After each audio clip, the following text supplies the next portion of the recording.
your host, RP. I am your co-host, King Mackie. I'm your co-host, Christopher Wilkins. Yeah, Absolutely. yeah, Christopher has yeah. just joined the group. Yes, So sir. we are Welcome, absolutely brother. grateful and Welcome, happy to have welcome. him on board. Absolutely. He's been a great addition to the team. Look forward to many more podcasts and years of us doing this thing together. So we're going to start this off with an affirmation. We stand together as brothers, united in purpose, grounded in respect. We move with love, speak with clarity, and carry peace in all we do. There is no ego here, no division, only growth, only elevation. Every voice matters, every presence has power. Together, we are building something greater than ourselves, something lasting. We are aligned in mind, spirit, and mission. We are ready. There is peace in energy, there is power in unity, there is purpose in our message. And with intention and discipline, It It is is done. done. outstanding, outstanding, outstanding. How's everybody doing today? Love and Hey, life. wonderful.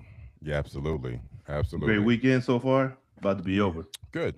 Yeah, yeah, Mm-hmm. yeah. Starting a new week. You know how it is. Absolutely. Absolutely. Everybody's family doing okay? Yes, sir. Yes. Yes, sir. Okay. Okay. Yes, So, sir. the purpose of the podcast is to create a space for open, honest, and thought provoking discussions across a wide range of subjects. Through the reading of books, articles, and shared knowledge, we engage in dialogue that allows us to explore ideas, challenge perspectives, and deepen our understanding. This platform is built on discussion, review, and respectful debate, where growth is the goal and learning is continuous. As we evolve through each conversation, we not only enlighten ourselves, but also invite others to join us on this journey of awareness, insight, and transformation. Together, we seek the truth, expand perspective, and build something meaningful, one conversation at a time. So, this year's topic is the origins of religion, a subject that is not only historical, but deeply powerful, passionate, and alive with meaning. Africa is widely recognized as the cradle of humanity, the birthplace of Homo sapiens, where all modern human life began. Every person walking this earth today can trace their lineage back to this continent, supported by overwhelming genetic, fossil, and archaeological evidence. This is not just history, this is origin. This is identity. This is truth at its deepest level. And because of that, this conversation carries weight, it carries energy. It may challenge perspectives, ignite passion, and even spark debate, but that is where lives. We approach this topic with respect and curiosity and with the understanding that knowledge of origin is knowledge of self. So today we open the door to a discussion that is as enlightening as it is powerful, because to understand where we come from, it is better to understand who we are. And so the book that we are covering today, once again, The Ancient Kingdoms of Africa. This would be the second part of this, and I'm the one starting this off. And so, my first chapter is the later 12th dynasty kings. Okay, so there were eight rulers who ruled during the 12th dynasty of Egypt, which is considered the most stable period before the new kingdom. Of the eight rulers, which three stand out? So there were three, and I hope I get their names right here. They're something special. So Amen Imhat the first, he stands out because he was the founder of the 12th dynasty. He established the new city of Ijatawa for better control, reorganized government, and strengthened central authority. He introduced the practice of co-regency, sharing the power with his son. He laid the foundation of stability that defined the dynasty. And so, number two, there was Senuseret the third. And so, why does he stand out?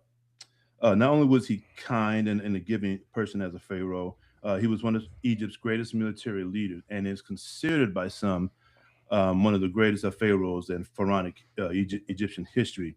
He led major campaigns into Nubia to secure golden trade. He built fortresses along the Egyptian border. He strengthened the state internally and externally, enforcing unity and security. And so the third one, and I thought this was significant. She is a female, and her name is Sobek Nafuru, I believe is how you say it.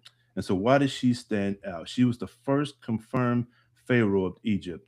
ruled at the end of the 12th dynasty associated with the crocodile god of Sobek. Her reign marked both continuity and transition. So Amen-Imhat I was the founder and system builder. Senuseret III was military power and a centralizer. Sobek Nefuru was a unique leader and symbolic end of the dynasty. The three leaders represent the beginning, the peak, and the transition of the 12th dynasty's power and stability. So, my first question is, why was the 12th dynasty of Egypt considered the most stable period before the New Kingdom? King Mac, you want to get this?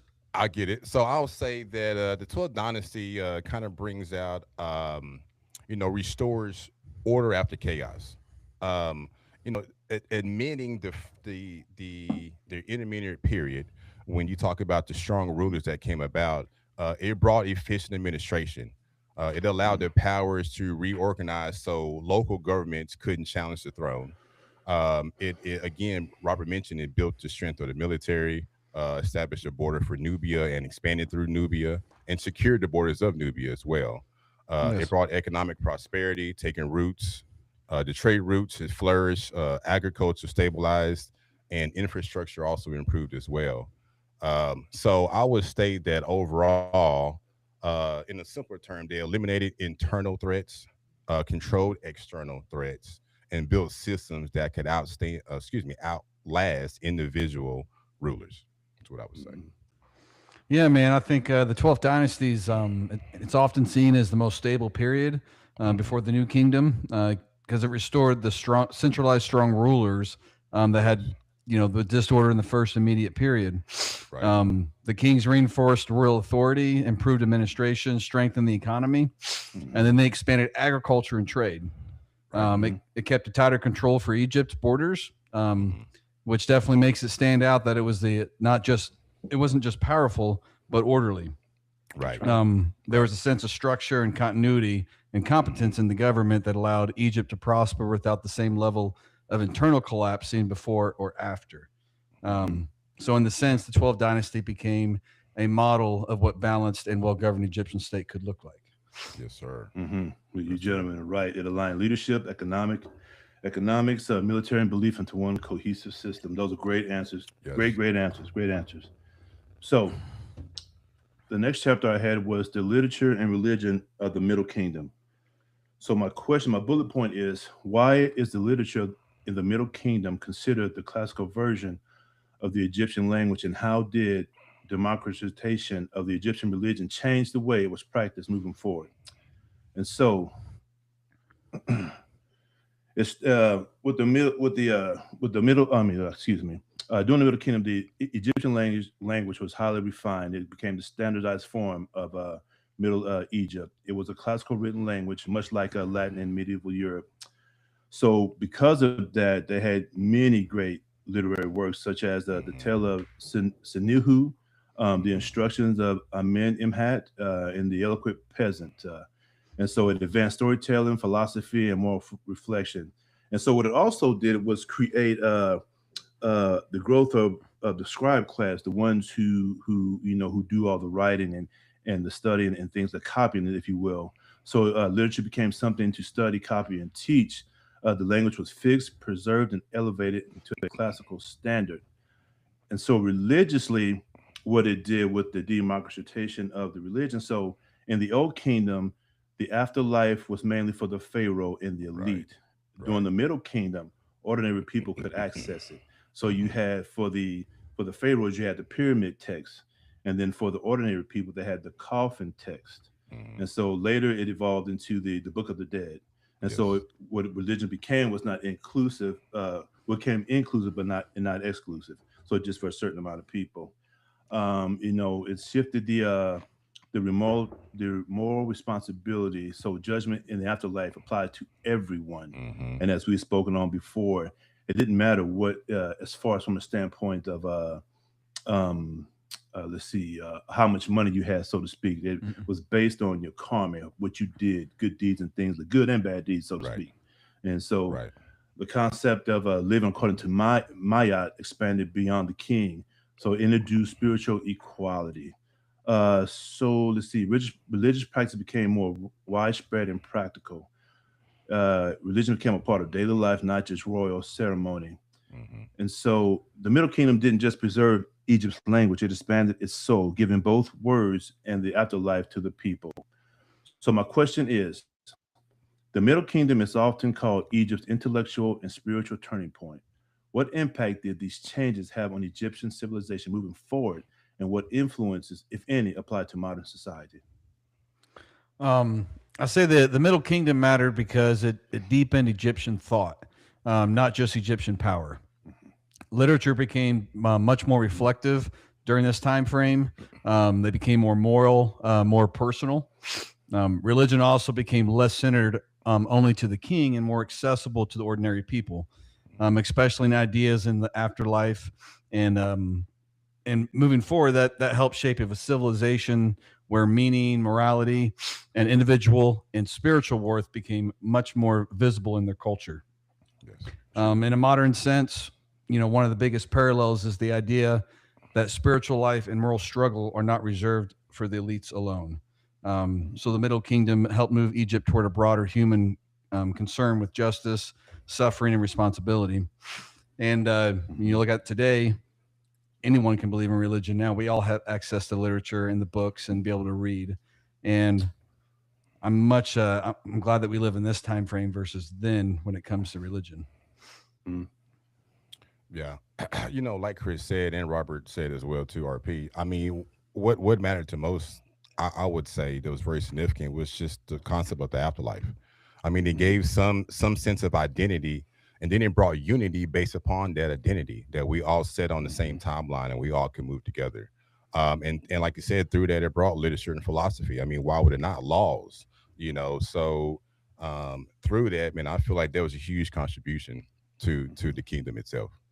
mhm. So to that too. So can only imagine, um, what life would have been like before they had that opportunity. Because the king, the Pharaoh, was the divine king. Everybody worshipped him. So, I wonder what the thought process was for everybody else who didn't have who didn't think they had the right to the afterlife. What was that Right. like? You just lived and you died, and then you just went. Where versus to where when it did become that way for everybody, probably Right. give them a sense of purpose. You know what I mean? Right. In a life to be worth living, so to speak.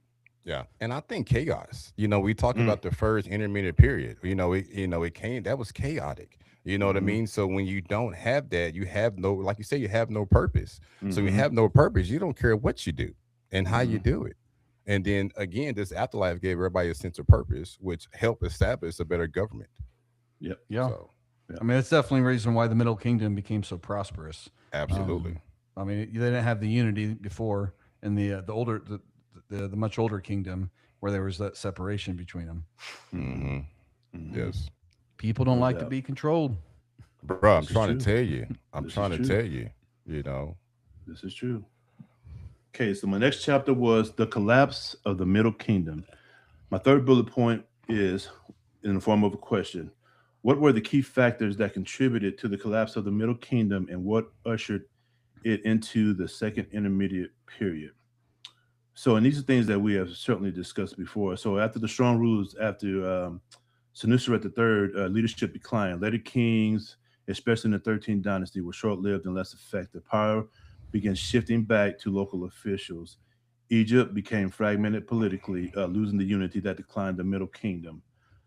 The 13th dynasty had many rulers in a short time. Lack of strong succession systems weakened continuity. Possible palace intrigue and internal conflict. Leadership became inconsistent and unreliable.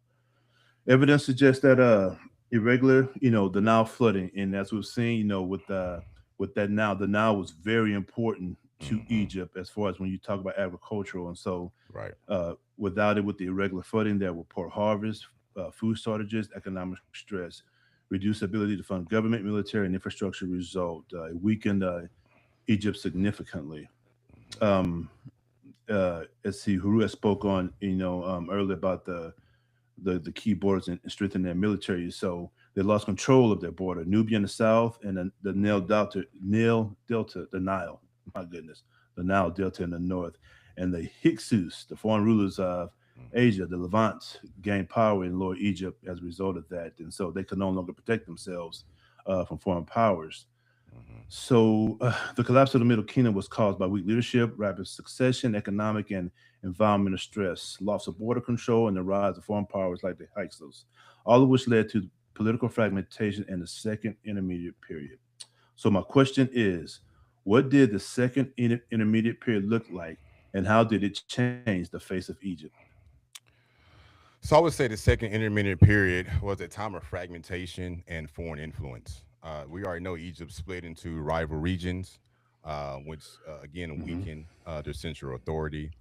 We also know that the we had a foreign group that came in and took control of northern Egypt. Even though they brought, they took on some of the Egypt's, politics and gods. Still, you have a foreign entity coming to taking over your natural life. Native Egyptians, rulers led the South, especially around. Well, so I guess what I would say is that there were just major changes overall. Like they pushed the Egyptians to make that change. Even when it came to the Hmm. technology, they introduced new foreign, you know, foreign technology, which was like the horse Hmm. and chariot. Advanced Hmm. weaponry. They also Hmm. increased the exposure of foreign cultures and ideas, and then a breakdown of traditional Egyptian dominance. I mean, like you said, man, they dominated Egypt. So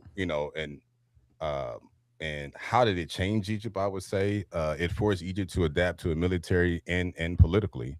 It sparked a drive in Egypt. You know what I mean? It was a drive in them that allowed them to prosper as we would continue to kind of read through this. Hmm. But in all essence, man, it humbled Egypt, and not only the Hmm. humbled Egypt, but it made them harder and greater at the Hmm. same time. Yeah. Yeah, that second intermittent period was like you saying that had a lot of political fragmentation, Hmm. which definitely weakened the central authority, competing powers that were ruling different parts of Egypt at the time. And instead of a strong kingdom, Egypt was severely divided with native Hmm. Egyptian rulers. And like you were talking about the Hyksos, and in my opinion, the Hmm. Hyksos, I don't think they dominated Egypt, I um, don't either. but they definitely that they had military advantage that Egypt didn't have because of their wood and certain resources that Hmm. Egypt didn't, the chariot and the bow. Hmm. Um, but yeah, I'm with you on that, Mac. You pretty much covered it. Hmm. Yep. Nope. You guys are dead on. It brought, as you said, they didn't just weaken it. It forced them to evolve, and that's exactly what it did. That's exactly what it did. Right Great on. answers, Kings. All right. It is my turn, and mine is a Hyksos invasion to the rise of Seth. This is pretty interesting, fellas. Let me give you guys a quick summary. All right. So in this segment, a Hyksos invasion to the rise of Seth was a step into a powerful, often overlooked chapter of ancient Kemet, which where instability opened the door to foreign rule.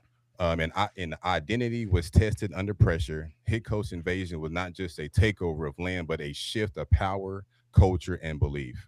It forced a great civilization to confront its weakness, adapt to new technologies, and ultimately redefine itself. Out of this period of conflict came resistance, unity, and transformation.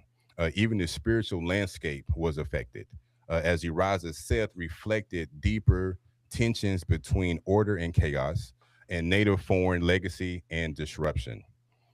This is more than just history, it's a reflection of how people respond when their foundation is challenged. Do they break or do they evolve? Today, we explore the turning point from the invasion to identity, from division to power. Man, I love that. I love Hmm. that because it was from division to power. I mean, so, but anyway, um, so what we have here, the am I saying that right, brothers? The Hyksos, Hyksos. Hyksos, Hyksos. Hyksos, the Hyksos. Hyksos invasion and foreign rule. So here are my bullet points. The Hyksos, likely of Western Asian origin, entered Egypt during a period of internal weakness and took control of northern Egypt, which is Lower Egypt. They introduced new technologies such as horse-drawn chariots, and again, they introduced bows as well, which gave them a military superior, or they were military superior. Their rule disrupted traditional Egypt. political and culture structures, creating a divide between North and South, right? So my question to you brothers is, how did the internal instability make Egypt vulnerable to Hyksos takeover? I say Egypt was vulnerable because it was already weakened from the inside. Right. When the central power breaks down and leadership's divided, it definitely opens the door for outside groups like the Hyksos to step in and take control. And they took, I mean, it was mainly in the north, in the northern part of Egypt. Yes. Okay. And All right. just, Chris is dead on. Hold on. Go ahead. Yeah, Chris is right. It was exactly that. They were already weak, and so that made it easier for them to succeed. And also, during that 13th dynasty, I believe they had like I can't remember, like something like 60 kings in like 150 years or something. So the leadership was very, very short, which created that political fragmentation, so to speak. And as we spoke on the irregularity of the Nile River and whatnot, and so over time, groups like the Hyksos, gained influence, and they were able to easily, to overtake Egypt in that regard. It's something I thought was really interesting about the Hyksos people when I was in this book is I didn't know that Egypt didn't have chariots and Right. bows and arrows and all that. Yes. Right. It That's really right. surprised me. I didn't. Yeah. I was like, really? Right. I'm like, they didn't have that. And Yeah. Hey, good. That's you right. know, That's right. that was kind of wild. good- And I guess they didn't have wood like that was able to build things like that in their area. That's right. So the every Ten movie- Commandments.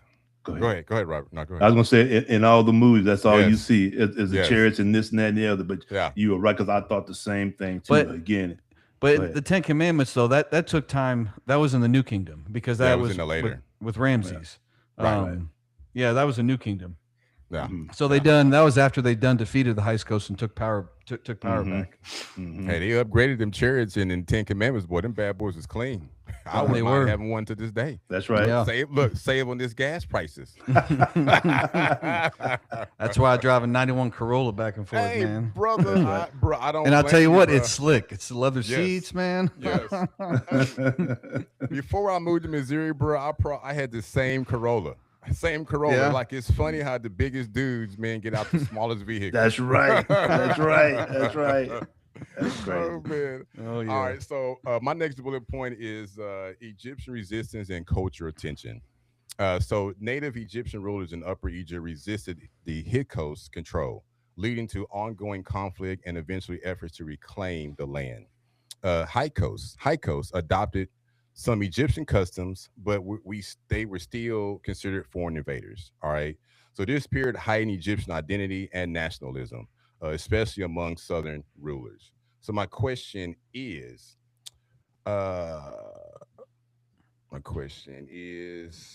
which one? How did the resistance movement shape Egypt's future leadership?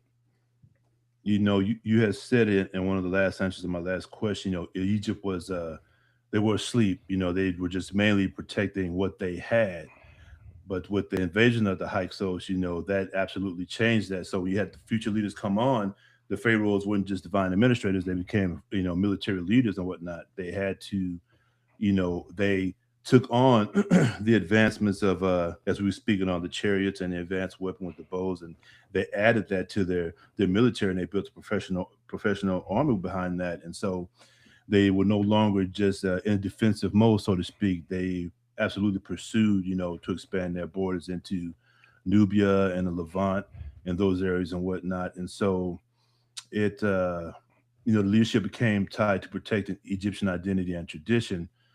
The resistance didn't just remove the Hyksos; they programmed Egyptian leadership. So they definitely had to, as you said, it forced them to change what they did, how they went about their way of life. Definitely. I mean, the resistance against the Hyksos helped create a tougher kind of leadership in Egypt. It pushed the rulers to become more military minded, more strategic. They were definitely more focused on securing their kingdom, which really helped set up for the new kingdom in the future. Sure. The new kingdom probably really wouldn't have happened if it wasn't for the Hyksos. Yeah, That's true. yeah, I definitely do agree. And you the know what? Hyksos, what's really interesting. I'm sorry, man. No, go ahead. The Hyksos were Canaanites. They were Canaanites. They were Yes. Jews. I thought that was very interesting. Mm-hmm. And then they got defeated, and then that's what brought in the new kingdom after they were defeated. Right. Yeah. And I'd say some of them probably stuck around in Egypt and made them slaves. Mm-hmm. It's a possibility. Possibility. I mean, I don't know. I'm still learning. I'm just connecting dots from reading the Bible and knowing that the Israelites were slaves during that time when Ramses was keen on building the statues and everything that he was doing. Right. Right. But yeah, I feel you, bro. No, I feel you on that one. Excuse me. Okay, so lastly, I have the rise of Set and shifting religion influence. I kind of have a two-part to this because I want to explain who Set was, and we mentioned the Bible, the collaboration or the comparison, right? I would say the comparison, but Hyksos elevated the god Seth, associating him with power, storms, and possibly their own foreign origins. Set, once a complex deity in Egypt belief, became more prominent in political symbolism chaos. All right, after the Hyksos were expelled, Set's reputation became more negative, reflecting Egyptian resentment toward foreign rulers. So my question is, why would the Hyksos choose Seth as a central deity during their rule? I say it was likely because the Hyksos connected the Egyptian god Seth with their own god Baal. And since Baal was, tied to strength, storm power, and warfare, so they were linking Baal to Seth, gave them the way to connect their Egyptian religion and strengthen their legitimacy. Mm-hmm. Yeah, you're right. You're dead on, and so that would give them, an end with the Egyptian civilization by aligning, Set with Baal.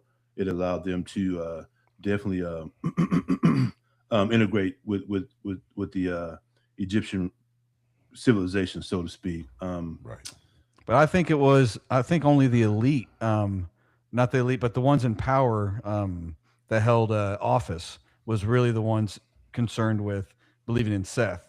I think a lot of the Hyksos people that were living as common folk were still following their god Baal. Right. Mm-hmm. Yeah. Yeah. No, you're right. You're right. So I wanted to bring this up real quick. So I did a little research on Seth, and Seth is really considered the modern Satan, right, out of the Hebrew Bible. So I wanted to kind of bring some, connection with that, if you guys don't mind, right? No, go ahead, bro. Okay, so Seth was in ancient Kemet. So he was originally an Egyptian deity long before the Bible existed, right? And of course, you know it represented chaos, storms, desert, raw power, but not necessarily pure evil.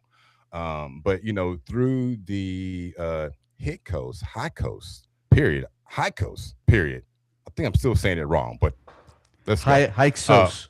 Hyksos. Yes. Hyksos. Okay, after the Hyksos period, who favored Seth, Egyptians began to associate him as a foreign ruler and disorder. So over time, through the killing of Osiris, Seth became more of a negative and chaotic force. It wasn't considered evil at this period, but it continues, right? So the concept of Satan develops much later in Hebrew and Christian traditions, as we know. We just talked about that, through Ramses and all that. So when later cultures, as far as the Greeks and early Christians, encountered Egyptian religion, they tied their foreign gods onto their own belief system, because Seth was already seen as a chaotic and destructive god or manner. He was loosely, equated to being Satan. This wasn't originally based upon the Egyptians, but this was reinterpretation of other religions. So Seth wasn't Satan. He became like Satan in the minds of later people who didn't fully understand the original balance of Egyptian spirituality. What started as a force of chaos necessarily for order rebranded over time into something pure evil. So I thought that was pretty interesting. I know we had read that in our book through Albert Churchward, how Set became Satan over time, and really how the South, because Set was originally the South, You know, when you go back into the Nile Valley, and Haru was a god too, but Set actually outlived Haru. Actually, Set was the beginning before Haru had been established. Set had been worshipped for almost 300,000 years. And then again, Horus came, and then that became the good and evil concept of what we know as the Hebrew Bible when it comes to Jesus and Satan, or God and Satan. Very good, bro. Yeah, a lot of modern day religions have taken from Egypt. Absolutely. All right, man. We ready to move on? Yes, sir. Yes, sir. All right. So I had the sections in this book: the rise of Seth, the Hyksos, in the historical memory of Egypt, and then the Libyan history from the Neolithic period until the Middle Bronze Age, the Late Bronze Age Libyans, and then the 18th dynasty and the emergence of the New Kingdom. So the first topic I have here is the Hyksos and how crisis reshaped Egypt. One of the clearest themes running through these sections is that the Hyksos were not just a foreign people who took control of part of Egypt for a time. Their presence forced Egypt to change, and I think that matters a lot because a lot of times when people talk about invasions or foreign rule, they only focus on the humiliation of it. But this reading shows something much deeper, that sometimes a civilization becomes stronger because it gets exposed. The Hyksos took control in northern Egypt, especially in the Delta, during a period when Egypt was already politically divided and weaker than it was before. That part is definitely important. They did not walk into a completely united, unstoppable Egypt and somehow broke it. They were able to rise in part because Egypt had vulnerabilities. And once that happened, Egypt had to face reality, and it probably did not want to face, which was the outside groups could exploit their weaknesses. What makes Hyksos so significant is not just that they ruled, but that they brought military methods and technologies that changed the future of the Egyptian warfare. The horse and chariot, the composite bow, and other developments in war all became part of the Egyptian military world in the aftermath of the Hyksos rule. So the irony is that Egypt eventually used lessons shaped by that period to build itself into something even stronger. There's also the religious angle here that matters. The reading shows, we already kind of discussed this, but some of the kingdoms kind of merged them together in this book. The reading shows that the importance of Seth and how that god tied to the Hyksos in the Egyptian thought. Seth was already a complicated figure associated with power, disorder, conflict, and ambiguity. So the connection between Seth and the Hyksos people deepened how later Egyptians remembered the whole period. It was not just political memory, but became very symbolic to them as well. The Hyksos came to represent disorder, foreignness, and stability in the Egyptian imagination. But even there, I think the more honest reading is not that they simply destroyed Egypt. They disrupted Egypt, exposed it, and changed it. Egypt came out of that period more militarized, more alert, eventually more aggressive. So when we talk about the Hyksos, I do not think its best lens is just conquest. I think the better lens is more transformation through pressure. Yeah, I agree. And my first discussion question I have for this is, do you think the Hyksos should mainly be remembered as destroyers of Egypt, or as a force that unintentionally helped reshape Egypt into a stronger civilization? I'll say the Hyksos shouldn't be remembered only as destroyers, but they were both. They were disruptors and catalysts. They took advantage of Egypt's weakness, as any country or foreign entity or kingdom would, disrupted their order and ruled as outsiders. But overall, without chaos, Egypt may not have remained what it became. Instead, it could have become a period. It became more unified, militarized, and strategic after this period. So it was a beneficial time for them. And I just want to bring up a point too, that's a life thing. That's a life lesson. We go through life and change comes, and it might disrupt our life. And a lot of people go down their wrong hill because of that disruption. But if you just hold on tight, you never know what's coming on the outside or how you can come out a stronger person. They got comfortable in the Middle Kingdom. They got complacent. Hey, they did, bro. They did. That's the best they did. They sure did. Absolutely. And that's excuse me. We have said, the Hyksos they exposed Egypt's weaknesses, and they did push it to become stronger because of that defeat. From the Egyptian perspective, the Hyksos, they were seen as invaders, and they took control of the Nile Delta and ruled from avarice. They challenged the authority of the native pharaohs. They became the symbols of disorder, Isfet, versus the Egyptian order, Mayat. So that definitely was a breakdown of natural order, natural and divine order of things. They exposed the military, certainly, and being that the Hyksos were definitely more advanced than them, but they also introduced them to their military weapons and made them a powerhouse afterwards. Right. After that, Right. an Egyptian, went from being isolated, so to speak, to becoming adventurers, if you will, expansionists. As Chris has mentioned before. So, it was a transformative force.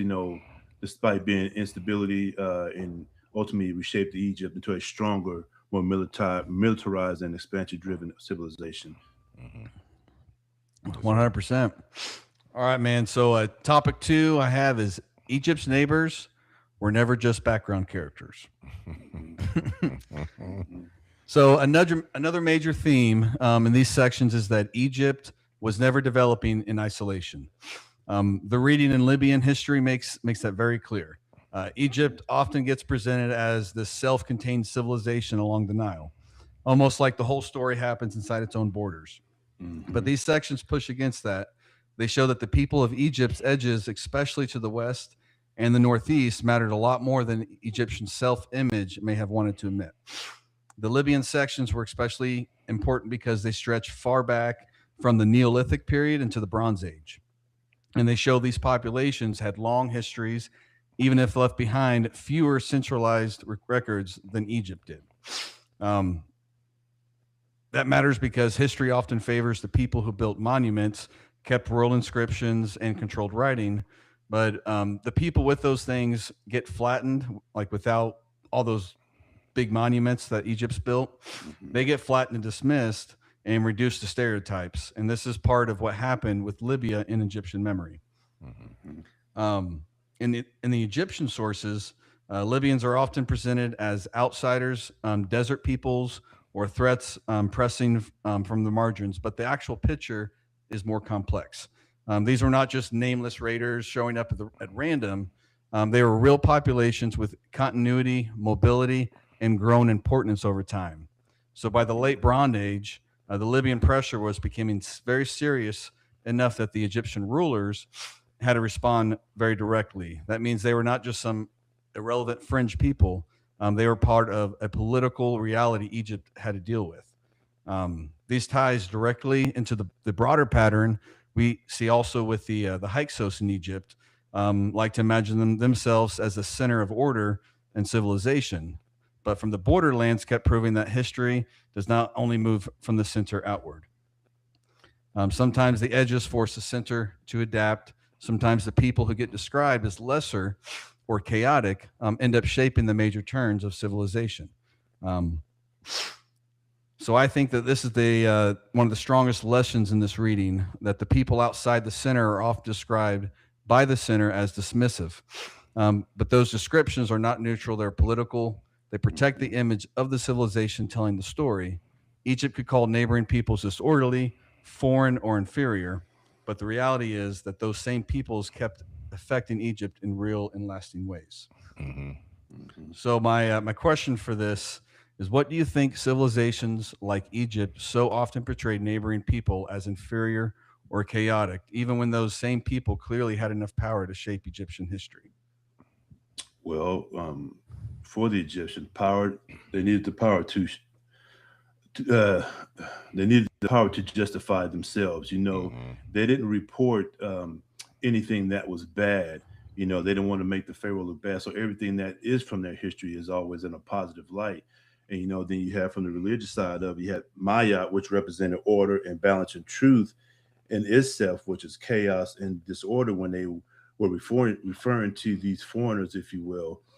So it wasn't about the reality, it's about the cosmic meaning. And so you mentioned the political legitimacy and also the propaganda. And for Egypt, the pharaohs were seen as the divinely chosen to maintain order. Even when the enemies were strong, the Egyptian art showed that the pharaoh towering over them, enemies helpless to be submissive, and so that caused, leadership is easier to maintain when you control the narrative, as we have this day and age come to see as we are looking at and examining history. So the cultural superiority, Greeks called non-Greeks barbarians. Romans portray outsiders as uncivilized. Many empires frame themselves as the center of civilization. Every culture sees itself as a standard when they are strong and powerful, no doubt about it. The irony of it is that the very peoples of Egypt called chaotic were often powerful enough to reshape Egypt itself.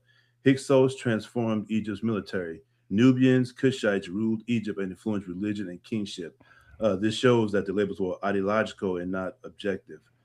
So civilizations like Egypt are betrayed others as inferior and chaotic. Yeah, it was true, but because it protected their identity, justified their power, and made the world make sense within their belief system. Yeah, hey, I'm gonna say something off the wall, man. When you go to the gym and you see that the biggest dude in the gym, what do we say? Or what do some say? Not a we. Well, not do we, but what do some say? Oh man, he's taking some. Oh man, look, his calves are small. Yeah, it's always something. So again, what it's about control, identity, and justification. Yes. I mean, basically, Egypt would have to admit their vulnerability, and they didn't want to. Absolutely. I mean, we're dealing with that right now. Yeah. We're dealing with that right now. Yes, we are. I got lots to say about that, but we won't. Oh, tonight. my goodness. Hey, we should make our Tuesday podcast all political. We should do all political questions. Let's just open up the can, All right. Yeah, let's do it. Whatever. All right, man. Let's. My last topic we have. The new kingdom was not automatic; it was forged by crisis. So the last major theme I pulled from these sections is that the new kingdom did not just appear because Egypt was destined for greatness. It was forged through instability, struggle, and recovery. And I think that matters because sometimes when we look back on powerful empires, we tell the story like their rise was inevitable. This reading shows that it was not. The 18th dynasty and the emergence of the new kingdom only make full sense when you see them as a response of what became before. Egypt had gone through fragmentation, had experienced foreign rule in part of the land, and it had been forced to face military and political weakness. And once rulers in Egypt began pushing back against the Hyksos, especially through figures like Kamos or Amos, the goal was not just to restore what had been lost. The goal became to secure Egypt in a new way. That is where the shift happens. Egypt does not simply return to business as usual after expelling the Hyksos. Instead, it starts moving outward with more force and great intention. That becomes one of the defining features of the new kingdoms. Egypt becomes more expansionist, more militarized and organized, and more invested in controlling threats before they can develop its borders. In other words, the crisis changed the mindset of the state. So at the same time, Egypt was not culturally erased during the earlier period of the foreign rule. And that is an important distinction. The civilization definitely endured. But endurance is not the same thing as remaining unchanged. What emerged afterward was a more hardened version of Egypt, one that had learned from vulnerability and was far less willing to tolerate it again. That transformation was not only military, it was political, religious, and symbolic as well. The rise of Amon, the consolidation of royal authority, the monumental building projects, and the expansion under rulers like Hatshepsut and Thutmose III. And if people don't know, Hatshepsut was a woman, but she wanted to be portrayed as a king. She didn't want to be called a queen. Also shows a kingdom that is no longer just defending itself. So for me, this section really is about what happens when a civilization gets tested, then reinvents itself. The new kingdom was not just a comeback. It was a new phase of Egyptian power built out of lessons learned the hard way. So my last question, do you think the new kingdom should be seen mainly as Egypt's recovery from foreign domination, or as the moment Egypt became the very kind of expansionist power it was once feared. Hmm. I think you said it best. It was a turning point of the mindset. I mean, that's just period. At first, it was about reclaiming what was lost, expelling the Hyksos, and restoring control. But Egypt didn't stop there. Instead, they became something new, proactive, expansion, and they brought power. Rather than waiting for threats, Egypt, pushed outward into Nubia and the Near East, creating his empire. So I would Mhm. say, man, it became a dominant force that it was meant to be. Yes, it did. Hmm. So if you talk about the beginning, it was about the recovery and the restoration. If you look Hmm. at the outcome, it was about expansion and dominance. And so if we get a little bit Hmm. deeper into that, you know, the Hyksos, they taught Egypt a very good lesson. Isolation equals vulnerability. Right. And so Egypt came out of that more militarized, more strategic, and more proactive, even aggressive as far as expanding their empire. Um, so a civilization that once feared foreign domination became a power that projected domination outward. Hmm. Yeah, they definitely. Yes, sir. I mean, basically, it was just a major transformation for them. Hmm. Right. Yeah. But at the as we'll get into the next couple pages in the book, I'm probably we're going to see that harmed them as well. They Hmm. became arrogant. Hmm. Hmm. They did. Yeah, they Ramses did. was a big one of those. Yeah. Hmm. Yeah. Hmm. Yeah. Yeah. Great podcast, That, man. A lot of good yeah, man. Man, information. that was wonderful, brothers. That man, look, everybody, look, we always do great, Kings, and so no matter how you get that information, it's how we deliver it. Everybody's different, but Hmm. it's always beautiful how it comes Hmm. across. It's always good, man. Yes. Uh, the stuff is just wild, man. To Hmm. think that these were ancient times and these kingdoms were so powerful, but you see the same cycle as they go through, Right. economically on top, trade and resources, and politically together. Then something happens, and it's just that domino effect. And a lot of it seems to be with climatic change too, plays an important Right. role in that, because if there's no food, Absolutely. then that Right. certainly brings chaos into the Hmm. situation. I mean, you could, if you zoom out, take the story of all these civilizations we talk about and zoom out and kind of look at it on a bigger scale. Look at nature. Hmm. Everything rises and falls. Hmm. Yeah. But what about Everything. rises again? That's what I mean. It's a Yeah. cycle. It's a Yeah. cycle Hmm. of Right. rising Hmm. and falling and rising and Yeah. falling. Life and Hmm. death, life and death. We see it Yes. in all aspects of life. Even Yes, sir. we Hmm. like to separate ourselves and think that we're not really a part of that, but we are. We are I part of we That's are. right. nature. Yes, That's sir. right. Listen, Yes, and sir. I think that insight right there is lost today. Hmm. As we are doing through our history, there's no great civilization survives. They At some point in time, your turn is over, and there's somebody else next that's coming. And that may be a hard pill to swallow these days, but it is inevitable. You don't stay on top forever. It doesn't work that way. It just Uh-uh. doesn't. Yeah. Yeah. There's always someone hungrier than you. Absolutely. Yeah. Yeah. Well, as we see, Yeah. you get fat and happy. You get Yeah, you comfortable. do. You know what Yeah, I you mean? do. Yeah, you do. 100%. Yeah. Yeah, you do. That's facts. That was great, Kings. I mean, Absolutely. I'm always Phenomenal. excited, brother. That was beautiful. That was It beautiful. was. King Mac, Yes, sir. come on with that spotlight, brother. Hey. So we got the spotlight tonight, April 12th, 2026.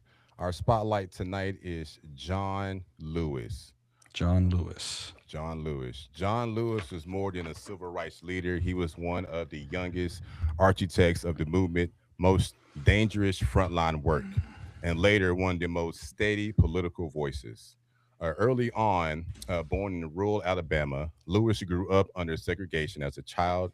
He was inspired by radio broadcasts of civil rights leaders and began preaching to chickens on his own family farm, practicing leadership from long before the world had ever knew who he was. Lewis became a key leader in the Student Nonviolence Coordination Committee, the SNCC, one of the most important youth-led civil rights organizations. He participated in freedom rides challenging segregation, interstate travel, organized voter registration drives in the Deep South, and endured arrests, repeatedly physical violence without retaliation. He believed in nonviolence was not a weakness, but a discipline under pressure. Something called the Bloody Sunday in Salem in 1965. One of the most definite moments of his life became during this march for voting rights in Salem, Alabama. On March 7th, 1965, Lewis and other peaceful protesters crossed the Edmund Pettus Bridge and were met by state troopers. He was brutally beaten, suffered a fractured skull. That moment shocked the nation and helped push forward the Voting Rights Act of 1965. We want to dedicate John Lewis and our spotlight tonight for his contribution to all Americans, and we continue to praise and give him a lineage. Absolutely, absolutely. You know, he Was there a song? Sunday Blood was that from the song? Mm-hmm. You know what song I'm talking about? Sunday Bloody Sunday. Yeah. Yeah, he was he walked with Dr. King, and he certainly He was a powerful voice in the government for his people and whatnot. He was a good dude, good man, good man. Kings, Yes. take it out, take it out. Any parting words? Brother, I appreciate you guys. Hey, you guys educate me every day, and especially on these Sundays. It even though I do my own research yet again, and I always find something much more in what you guys say. So I appreciate it to the world. Hey, check out Brother Meaning Words. Words, we are coming up. We are making some powerful moves, and we're moving forward constantly. So get out of our way if you're standing still. And I just want to say I appreciate and thank you guys for having me on board, man. This has been an awesome journey. I'm excited. Appreciate you, bro. Absolutely, absolutely. As always, I'm very grateful for you, for both you Kings, and for King Corey too, man. You guys have made this a special, certainly a special scenario in my life. And Chris, it's good to have you on full time, King. Look forward. I always like your insight and the opinion that you bring to it. It's always unique for all of us, you know, and everything that we bring. As you just mentioned, Haru, always learn something. Always learn something when in these podcasts. And so you can follow us on Spotify, DJ, Apple Podcasts, YouTube, FM Riverside, and we got more sites coming. I know I keep saying, but it's happening. It's happening. Look out for it. Yes. Listen, if you can't catch these videos, again, you know, you're riding down that road, click on that, find that stage and put the earbuds in. If you got that auxiliary card, put it in and get on that phone and just hear these beautiful voices speak this knowledge to you. Absolutely. You understand what I'm saying? Absolutely. It's always good. I love y'all, man. We out, Kings.